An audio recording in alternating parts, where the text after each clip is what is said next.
Sa Cagayan de Oro City, 6 kalalaki ang naharang sa Upper Puerto Quarantine Checkpoint. Kung ano sa aeronato sa live report ni Ethel Ipanag. Ethel.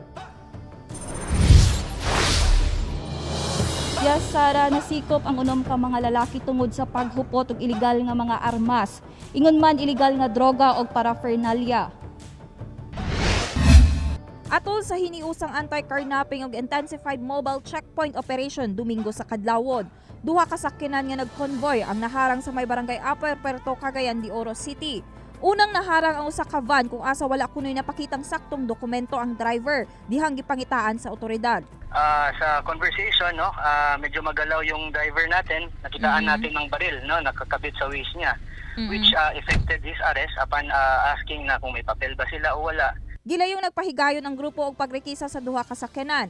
Nasuta nga 3 ka lalaki ang sakay sa van, samtang sa pika sakyanan, laing 3 ka lalaki sab ang sakay kinsa puros gikan sa Kibawi, Bukidnon. Nakuha sulod sa sakyanan ang mga iligal nga armas, lakip ammunition, usa ka sachet sa gituuhang shabu og drug paraphernalia. Ang mga dinakpa na ilang sila Nilo Baterna, Jean Gamil, Halapodin Ito, Nidla Bunog, Iri John Planas ug Jihad Gindo. Napansin namin na magkasama sila kasi yung driver ng Ranger Raptor yung nasa likod ng van, bumaba papunta dun sa harap.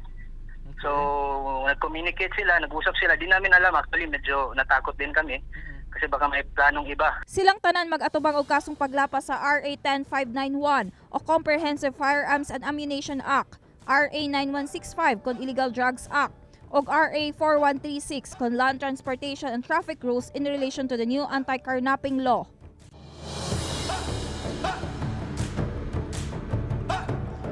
Sara, ana sa City Mobile Detention Cell ang mga dinakpan, samtang gihikay na ang nahisgutang mga kaso nga ilang atubangon. Sara.